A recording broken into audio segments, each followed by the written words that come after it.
அஸ்ஸலாமு அலைக்கும் வரஹ்மத்துல்லாஹி வபரகாத்துஹு. அன்பிற்கும் மிகுந்த மரியாதைக்கும் உரிய சகோதர சகோதரிகளே, அல்லாஹ்வுடைய கிருபையால்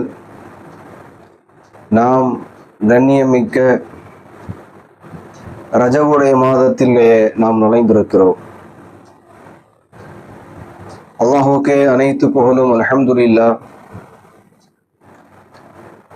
அல்லாஹ் குர்ஆன் ஷரீஃபிலே குறிப்பிடுகின்றான், இன்ன இத்தத்தஷ் ஷுஹூரி இன்தல்லாஹி 12 ஷஹ்ரன் ஃபீ கிதாபில்லாஹி யௌம ஹலகஸ் ஸமாவாதி வல் அர்த மின்ஹா அர்பஅத்துன் ஹுரும்.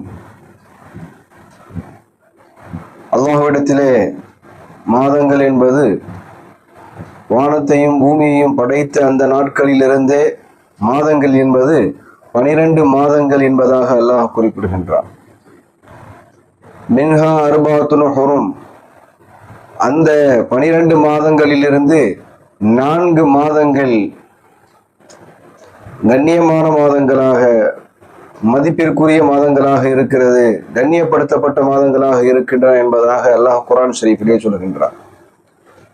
நபிகள் நாயகம் ஸல்லல்லாஹு அலைஹி வஸல்லம் அவர்கள் அறிவிக்கக்கூடிய புகாரி ஷரீஃபில் இருக்கக்கூடிய ஹதீஸிலும் இந்த விஷயம் பதிவாகின்றது. அல்லாஹு தஆலா வானத்தையும் பூமியையும் படைத்த அந்த நாட்களிலிருந்து மாதங்கள் என்பது 12 மாதங்கள், அதிலே கண்ணியமான மாதங்கள் என்பது 4 மாதங்கள், தொடர்ந்து வரக்கூடிய 3 மாதங்கள் துல்காதா, துல்ஹஜ், முஹர்ரம் ஆகிய 3 மாதங்களும், இன்னும் ஷாபானுக்கும் ஜமாதுல் ஆஹிருக்கும் இடையில் வரக்கூடிய ரஜபுடைய மாதம் என்பதாக நபிகள் நாயகம் ஸல்லல்லாஹு அலைஹி வஸல்லம் அவர்கள் குறிப்பிடுவார். ஆக இந்த 4 மாதங்களும் கண்ணியமான மாதங்கள். நபிகள் நாயகம் ரசூல் அக்ரம் ஸல்லல்லாஹு அலைஹி வஸல்லம் அவர்களுடைய காலத்திற்கு முன்னால் உள்ளவர்களும் சரி, நாயகத்திலிருந்து நாயகம் ஸல்லல்லாஹு அலைஹி வஸல்லம் அவர்களுக்கு பின்னால் இதுவரையும் சரி, அது கண்ணியமான மாதங்கள். காரணம், அல்லாஹ் குர்ஆன் ஷரீஃபிலே அது கண்ணியமான மாதங்கள் என்பதாக அல்லாஹ் குறிப்பிட்டு விட்டான். நபிகள் நாயகம் ஸல்லல்லாஹு அலைஹி வஸல்லம் அவர்கள் நபிகள் நாயகம் ஸல்லல்லாஹு அலைஹி வஸல்லம் அவர்கள் அதை கண்ணியமான மாதமாக குறிப்பிட்டிருக்கிறார்கள். எனவே இந்த 4 மாதங்கள், இப்பொழுது நாம் அடைந்திருக்கக்கூடிய இந்த ரஜபுடைய மாதம், கண்ணியமிக்க சகோதரர்களே, நபிகள் நாயகம் ஸல்லல்லாஹு அலைஹி வஸல்லம் அவர்கள் இந்த ரஜபுடைய மாதம் வந்துவிட்டால், அல்லாஹும்ம பாரிக் லனா ஃபீ ரஜப வ ஷஅபான் வ பல்லிக்னா ரமலான், யா அல்லாஹ், இந்த ரஜபுடைய மாதத்திலும் ஷஅபானுடைய மாதத்திலும் யா அல்லாஹ் நீ எங்களுக்கு பரக்கத் செய்.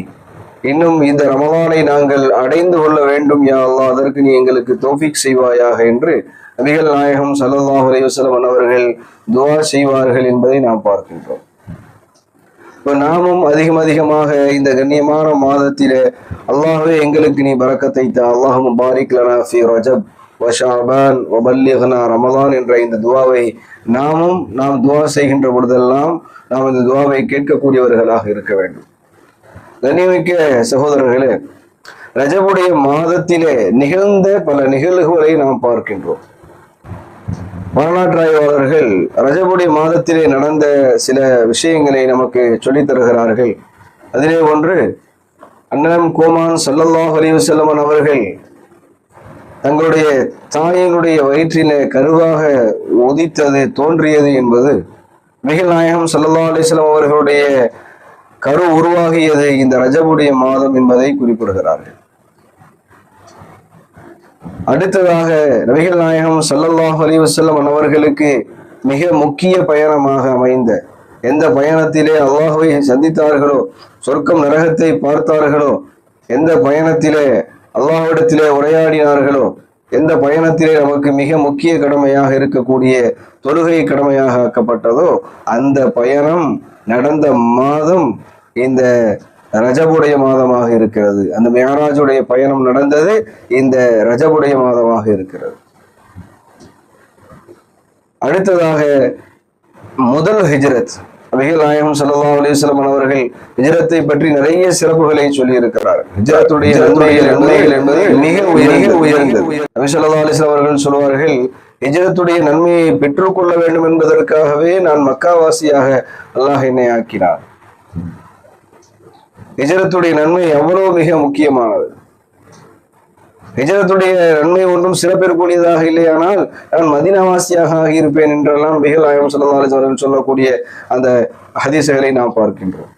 அப்போ ஹிஜ்ரத் என்று சொல்லக்கூடிய அந்த மிக முக்கியமான ஒரு நிகழ்வு என்பது இஸ்லாத்தினுடைய டர்னிங் பாயிண்ட் என்பதாக சொல்வார்கள் அல்லவா, அது ஹிஜ்ரத். அந்த ஹிஜ்ரத்துடைய முதல் ஹிஜ்ரத் என்பது நபி ஸல்லல்லாஹு அலைஹி வஸல்லம் அவருடைய சஹாபாக்கள் அபிசீனியாவை நோக்கி நபி ஸல்லல்லாஹு அலைஹி வஸல்லம் அவர்கள் ஒரு கூட்டத்தினரை, ஒரு சிறிய கூட்டத்தினரை அனுப்பி வைத்தார்கள். அது நடந்தது இந்த ரஜபுடைய மாதத்தில் என்பதாக நம்முடைய வரலாற்று ஆய்வாளர்கள் குறிப்பிடுகிறார்கள். அடுத்ததாக குர்ஆன் ஷரீஃபினுடைய அந்த நாசிக் மன்சூக் என்று சொல்வார்கள், அல்லாஹ்வுடைய சட்டங்களுடைய விஷயத்தில் மன்சூக் என்பதாக சொல்வார்கள். அது அல்லாஹ்வுடைய சட்ட மாற்றம் என்பது முதலாக நடக்கிறது. அது எதில் நடக்கிறது என்று சொன்னால் அதுவும் இந்த தொழுகையுடைய விஷயத்தில், கிப்லாவுடைய விஷயத்தில் தான் நடக்கிறது.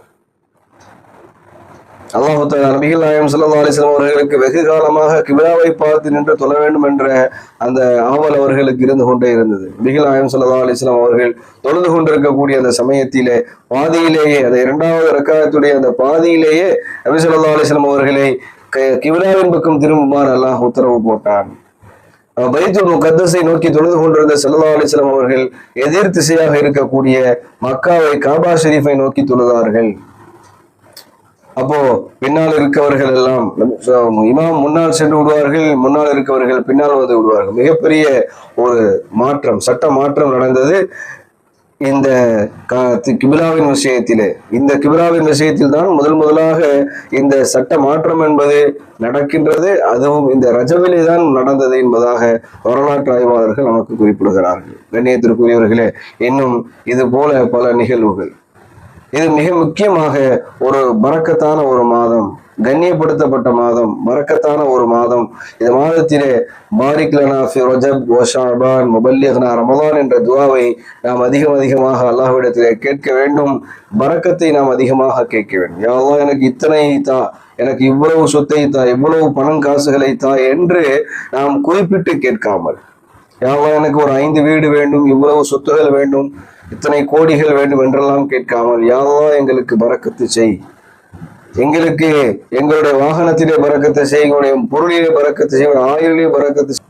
இந்த பரக்கத்து செய் என்பதாக நாம் கேட்கின்ற பொழுது இதிலே அல்லாஹு தஆலா இதன் மூலமாக நாம் நிறைய விஷயங்கள், நிறைய பயன்களை நிச்சயமாக நாம் பெற்றுக்கொள்ள முடியும். எனவே நாம் அல்லாஹ்விடத்திலே அதிகமாக பரக்கத்தை தா என்பதாக இந்த மாதத்திலே நாம் கேட்க வேண்டும்.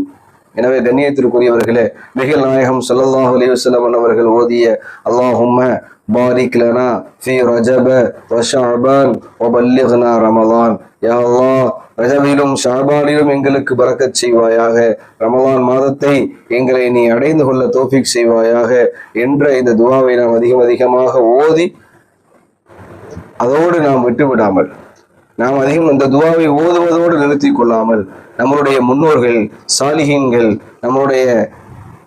நமக்கு ரோல் மாடலாக இருக்கக்கூடியவர்கள் எல்லாம் இந்த ரஜப் மாதத்திலும் ஷஅபான் மாதத்திலும் ரமலானுக்காக தயார் செய்வார்கள், ரமலானுக்காக தயாராக ஆகுவார்கள், தங்களுடைய உடலை தயார்படுத்திக் கொள்வார்கள், குர்ஆன் ஷரீஃபோடு நெருக்கத்தை ஏற்படுத்துவார்கள், நிறைய அமல்கள் புரிவார்கள்.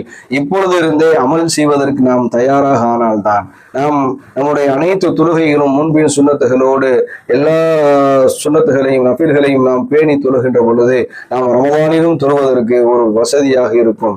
நாம் இந்த ரஜபுடைய மாதத்திலே சுன்னத்தான நஃபிலான நோன்புகள், வியாழன் திங்கள் வைக்கக்கூடிய நோன்புகள், அதே போல ஒவ்வொரு மாதமும் 13, 14, 15 வைக்கக்கூடிய அந்த நோன்புகள், இவைகளை எல்லாம் நாம் இந்த மாதத்திலே சரியாக நாம் கடைபிடிக்கின்ற பொழுது நமக்கு ரமலானிற்கு ஒரு பயிற்சியாக இது அமையும். நம்முடைய முன்னோர்கள் எல்லாம் 6 மாத காலங்களாக ரமலானை எதிர்பார்த்து ரமலானுக்காக தயாரிப்பிலே இருப்பார்கள் என்றெல்லாம் நாம் படிக்கின்றோம். எனவே குறைந்தபட்சம் இந்த ரஜபிலும் ஷஅபானிலும் நாம் இந்த ரமலானிற்காக தயாராக ஆகுவதற்கு, ரமலானை நாம் அடைந்து கொள்வதற்கு அல்லாஹ் நம் அனைவரும் அனைவருக்கும் தௌஃபீக் செய்வானாக. இந்த ரஜபிலே அல்லாஹ் நமக்கு பரிபூர்ணமாக பரக்கத்தை செய்வானாக என்று துஆ செய்தவனாக என்னுடைய உரையை முடித்துக் கொள்கின்றேன். அஸ்ஸலாமு அலைக்கும் வரஹ்மத்துல்லாஹி வபரகாதுஹு.